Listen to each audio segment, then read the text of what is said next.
Booker Audiobooks presents The Quiet Island, written by Modula Fuente, read by Daniel Francis Berenson.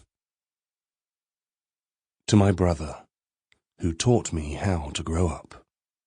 If I want to be well someday, I'll have to earn it.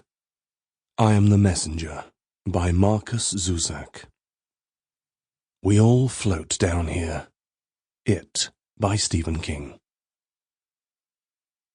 Chapter 1. The red sunset stretches slowly, like a cat after a nap, turning the sky covering the small sleepy island into a spectacle. Anxious for the darkness that will clear away the sweltering heat of the day. Only a couple of white and fluffy clouds have dared block the sun for a brief instant, making the tourists turn their worried gazes up and back again, now calm, towards the beach where their children play in the water. Their skins get tanned, and some sorrows disappear to the rhythm of the discreet swell. The ships have been vomiting people with each arrival, to later swallow them up again, dragging coolers, supermarket bags that arrived swollen and return emaciated, rubber rings, suntan lotions, umbrellas, and some dreams of a quiet old age, whilst the increasing purr of the return to work becomes increasingly insistent as the flat silhouette of the island retreats on the horizon. Not many are left. Some visitors staying the night at the only hotel on the island, the few privileged ones renting holiday homes, and scarcer still, the locals taking refuge in their homes until the last ship has gone, and the sea, the wind, the cats, and the seagulls. Not much wait for that fragment of land surrounded by water. When the sun finally disappears, making way for a starry night, the soul of Tabaka breathes in the cool breeze from the Black Sea enveloping it, enabling the calm sleep of its inhabitants, rocking them in its deep calm. However, tonight the small island cracks with the voice of a woman that screams a name in her dreams, and the anguish of that howl slithers like a snake over every stone, every wall, every cave, and every rock that overlooks the sea. Chapter 2.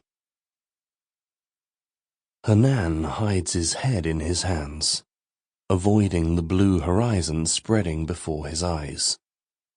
He feels sick and humiliated.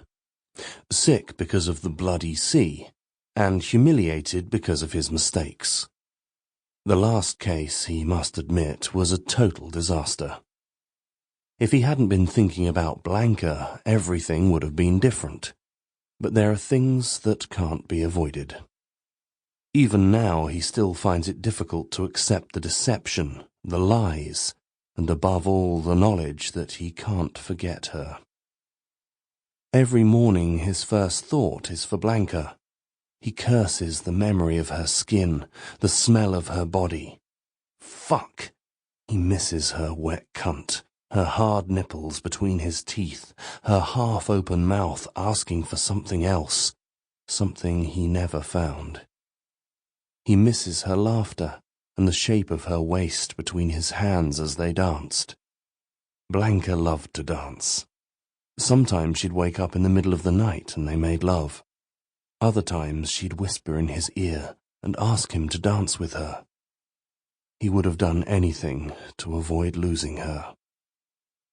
His sickness increases with every roll of the boat, and the screams of the children running around the deck don't help his headache.